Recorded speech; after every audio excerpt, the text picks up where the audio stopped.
Bab 16. Penyembahan. Sejajar dengan dua kalimat terakhir dalam wahyu yang disebutkan sebelum ini, Rasulullah SAW mula menyebut tentang malaikat dan wahyu kepada isterinya dan juga mereka yang paling akrab dan paling dikasihinya. Buat masa ini, baginda belum menuntut mereka melakukan sesuatu selain agar tidak membocorkan rahsianya. Tetapi keadaan ini tidak bertahan lama. Suatu hari Jibril datang kepadanya di tanah tinggi di hulu Mekah dan menghentakkan tumitnya ke tanah berumput di lereng bukit, lalu terpancar mata air dari situ. Kemudian Jibril berwuduk untuk menunjukkan kepada Nabi SAW cara menyucikan diri untuk beribadah, dan Nabi SAW pun mencontohi perbuatannya itu. Seterusnya Jibril menunjukkan kedudukan dan gerakan sembahyang, berdiri, rokok, sujud dan duduk dengan mengulangi takbir, iaitu ucapan Allahu Akbar, Allah Maha Besar, dan akhir sekali ucapan Assalamualaikum, sejahtera ke atas kamu. Dan sekali lagi Nabi SAW mengikutinya.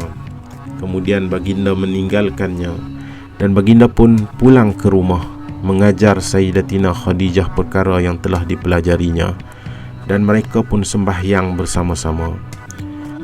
Agama itu kini tertegak di atas asas upacara penyucian dan sembahyang. Selepas Khadijah, orang terawal memeluk agama itu ialah Sayyidina Ali, Zaid, dan sahabat Nabi SAW Sayyidina Abu Bakar daripada Bani Taim. Ali baru berusia 10 tahun pada masa itu, manakala Zaid belum lagi memiliki pengaruh di Mekah.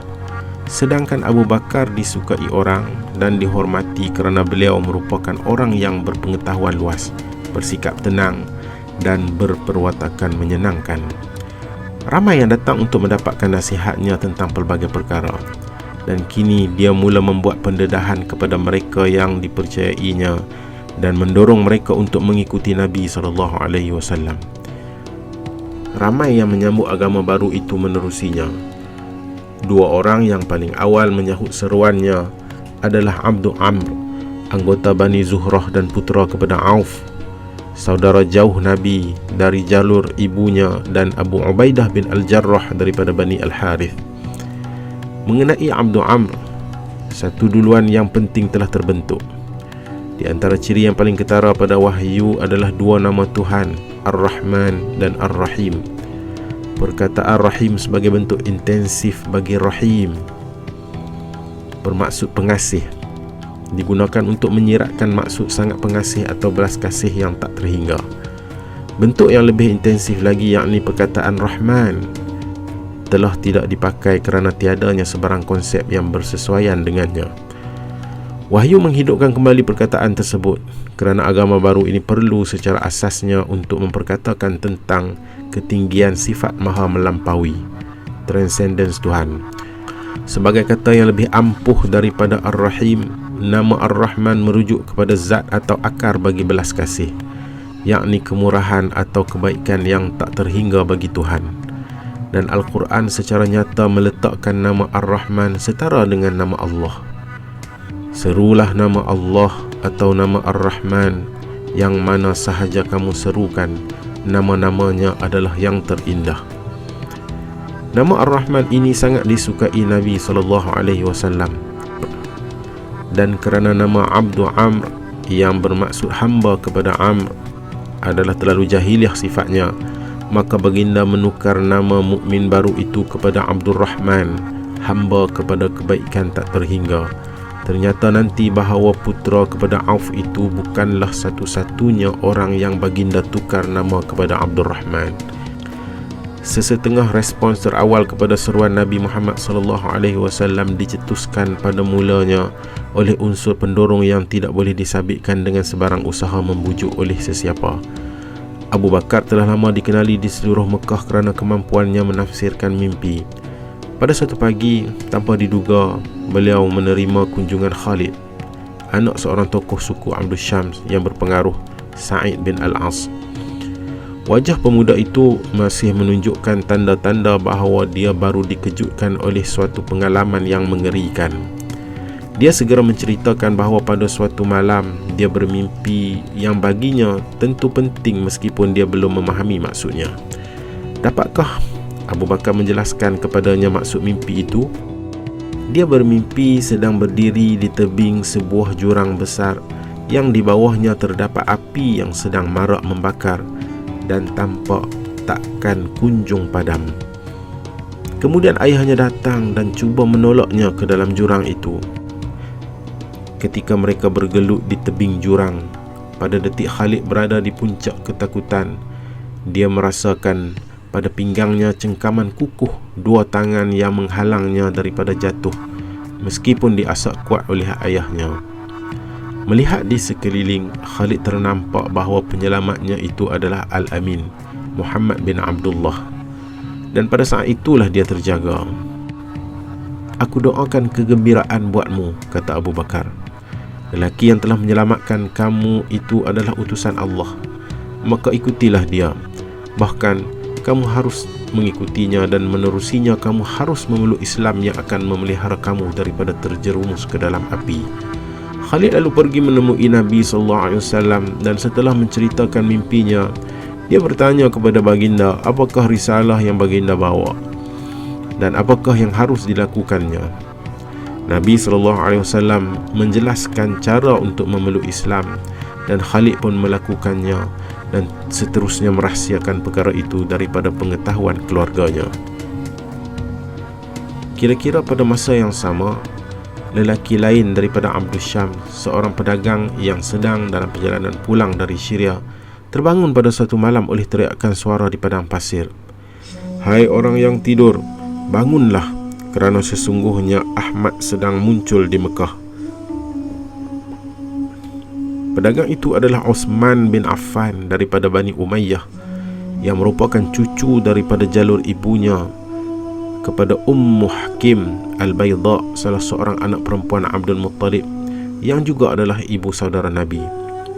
Kata-kata itu membekas di dalam hatinya, meskipun dia tidak mengerti maksud ungkapan sedang muncul itu, dan tidak pula menyedari bahawa Ahmad yang bermaksud paling terpuji adalah bentuk superlatif bagi Muhammad yang bermaksud yang dipuji.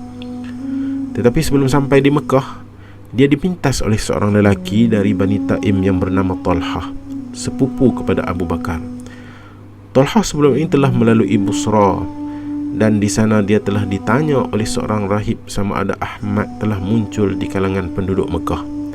"Siapakah Ahmad?" tanya Talhah. "Anak kepada putera Abdul Muttalib, Abdullah," jawab si rahib. "Ini adalah bulannya. Dalam bulan ini dia sepatutnya muncul, dan dia adalah Nabi terakhir." Talhah mengulangi kata-kata ini kepada Uthman, dan Uthman pula menceritakan Talhah pengalamannya sendiri. Dalam perjalanan pulang, Talhah mencadangkan agar mereka menemui sepupunya Abu Bakar, yang terkenal sebagai sahabat paling rapat dengan tokoh yang kini membayangi fikiran mereka. Maka mereka pun pergi kepada Abu Bakar. Selepas menceritakan apa yang telah mereka dengar, Abu Bakar serta-merta membawa mereka kepada Nabi SAW supaya mereka dapat mengulangi kata-kata sang rahib dan kata-kata dari suara padang pasir kepada baginda. Setelah melakukannya, mereka mengucapkan syahadah. Peristiwa pemelukan Islam yang keempat berlaku dengan cara yang tidak kurang hebat berbanding peristiwa yang disebutkan di atas. Ia melibatkan Abdullah bin Mas'ud daripada suku Zuhrah. Menurut cerita Abdullah sendiri, "Pada masa itu aku seorang pemuda yang baru menginjak dewasa. Pada suatu hari, tak kala aku sedang mengembala ternakan milik Uqbah bin Abi Mu'aid, Rasulullah dan Abu Bakar lewat. Nabi bertanya sama ada aku boleh memberikan mereka susu untuk diminum. Aku menjawab, ternakan itu bukan milikku, tetapi diamanahkan kepadaku, maka aku tidak boleh memberi mereka minum. Nabi bertanya, adakah kamu mempunyai bebiri betina muda yang belum diterkam bebiri jantan? Aku katakan ada, lalu membawanya kepada mereka. Selepas menambatnya, Nabi meletakkan tangannya ke kantung susunya dan berdoa. Lantas kantung itu membengkak dengan susu, Lalu Abu Bakar membawa batu yang berlubang seperti cawan. Nabi memerah susu ke dalamnya dan kami semua minum. Kemudian Nabi berkata kepada kantung itu, keringlah, maka ia pun kering. Beberapa hari kemudian Abdullah pergi kepada Nabi SAW dan memeluk Islam. Tidak lama selepas itu, dia mempelajari Al-Quran daripada Nabi SAW dan menghafal 70 surah. Lantaran bakatnya yang luar biasa dalam menghafal, tidak lama kemudian dia menjadi salah seorang pembaca Al-Quran yang terbaik dan paling berwibawa. Nabi berduka cita sepanjang tempoh terputusnya wahyu dari langit. Namun jiwanya masih gemetar akibat dampak besar daripada kalam Tuhan. Hal ini ditegaskan dalam ayat yang belum diturunkan pada masa itu. Sekiranya kami turunkan Al-Quran ini ke atas sebuah gunung, niscaya engkau akan melihat gunung itu tunduk terbelah lantaran takut kepada Allah. Ada waktunya baginda masih dapat merasa dorongan hati yang menyebabkan baginda berseru, "Selimuti daku, selimuti daku." Pada suatu malam, ketika baginda sedang berbaring dalam keadaan berselimut, datang perintah Tuhan yang lebih tegas dan mendesak daripada yang pernah diterimanya, menyuruh baginda memberi peringatan kepada manusia tentang hari pengadilan. Wahai orang yang berselimut, bangun dan berilah peringatan, dan Tuhanmu ucapkan kebesarannya, dan pakaianmu bersihkan, dan segala kejahatan hindarkan. Kerana apabila telah ditiup sangkakala, maka hari yang demikian adalah hari yang payah, lagi tidak mudah buat orang kafir. Pada malam yang lain tidak lama selepas itu, baginda dirangsang dengan perintah selanjutnya yang menyatakan tentang tingginya tahap kesungguhan ibadah yang dituntut ke atas baginda dan para pengikutnya, serta mengesahkan sepenuhnya kerisauan baginda mengenai tanggungjawab besar yang bakal diserahkan kepadanya. Wahai orang yang berselimut, berjagalah pada waktu malam kecuali sedikit masa, iaitu separuh waktu malam, atau kurangkan sedikit daripadanya, ataupun tambahkan sedikit ke atasnya, dan bacalah Al-Quran dengan tertib. Sesungguhnya kami akan menurunkan kepadamu kata-kata yang berat. Dalam surah yang sama juga diperintahkan, dan sebutlah akan nama penguasamu, serta tumpukan dirimu kepadanya dengan sebulat-bulat tumpuan. Penguasa timur dan barat, tiada Tuhan selain dia, maka ambillah dia sebagai tempatmu bergantung.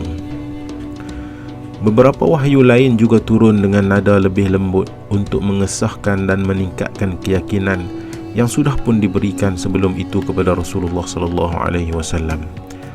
Pada suatu ketika, malaikat datang kepada Rasulullah SAW secara biasa, di mana hanya baginda yang dapat melihatnya, dan berkata, "Sampaikan kepada Khadijah salam sejahtera daripada penguasanya." Maka baginda berkata kepada Khadijah, "Wahai Khadijah, ini Jibril menyampaikan salam sejahtera kepadamu daripada penguasamu." Khadijah tergamam, tetapi sebaik saja isteri Nabi itu mampu membuka mulut, beliau menjawab, "Allah adalah sejahtera, daripadanya datang sejahtera, dan sejahtera ke atas Jibril." Para penganut agama baru yang terawal menganggap perintah yang ditujukan kepada Nabi SAW perlu dilaksanakan oleh diri mereka juga.